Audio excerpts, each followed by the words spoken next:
توك توك جديد، وطبعا مش عارف هتتفرج عليه ولا لا، وخايف يضحك عليك. تمام. اول حاجه هتبص في المكنه كده من بعيد عليها، تشوف الشاسيه نفسه. المكنه مايله على جنب، الطبليه مكفيه لقدام، يبقى في عوجه في الشاسيه هنا، بس هي مش معمول، مش ملحومه ولا مقطومه ولا حاجه، بس هي محمله. فانت في الاول هتبص على الفوارغ دي، على الشاسيه نفسه. بص الحتت دي هنا كده يبقى مقطوم من هنا وملحوم، هتبص عليها كده. شايف الحتت دي عادة لما يبقى مقطوم من هنا كده او من هنا برضه، تلاقي في عصرة هنا، تبقى المكنة مغبوطة، تلاقي في عصرة هنا في الجزء ده كده. تمام. دي حاجة. ثاني حاجة هتبص في الناحية التانية دي برضه. تمام. تحت البطارية كده. تمام. هتبص على الحتة دي تبقى مقطومة ومضرية وملحومة واخدة معجون، وهتبص برضه عند ناحية الفرامل هنا. تمام. بعد كده هتركب المكنة وهتمشي بيها ماشي، وهتحمل فيها 3 وهتدي الرابع. لقيت المكنة صوتها بيعلى وما بتسحبش يبقى فيها فيلم. بعد كده هتبص على المكنة من ورا من هنا. تمام.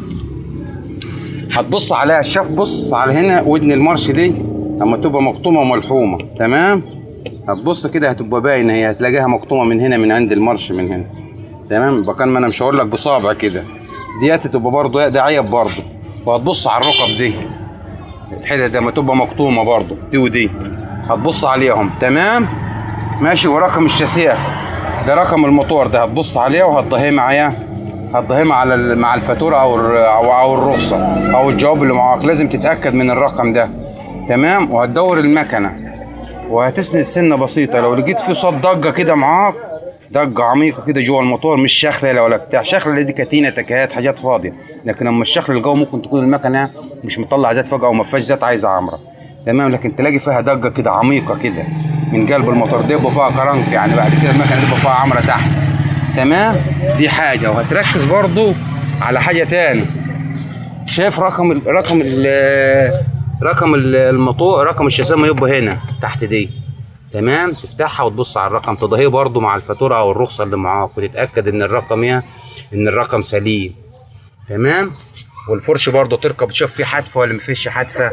وبرضو تبص على حاجه تاني، الكاوتشات. هتيجي واقف ورا المكنه كده ماشي، من مسافه كده يعني 3 متر ولا حاجه، وهتبص على المكنه كده، هتبص تشوف المقصات عدله ولا عوجه.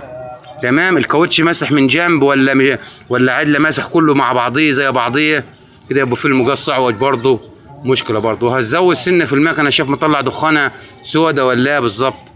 كل الحاجات ديت مهمه عشان ما يضحكش عليها. ولو عجبكم الفيديو اعملوا اشتراك في القناه. حاجه مهمه برضه، الفارغه دي بتبقى مقطومه من هنا كده. شايفين العلامات دي، دي ما تبقى مقطومه من هنا الفارغه. تمام. تبص فيها، ترفع المكنه وتبص هنا من الناحيه دي، من ناحيه الغيارات هتبقى باينه من هنا، او من الناحيه الثانيه، بس من الناحيه ديت هي اضمن هتبقى باينه، تبقى ملحومه. دي تعب المكنه برضه. ولو عجبكم الفيديو اعملوا متابعه واعملوا اشتراك في القناه.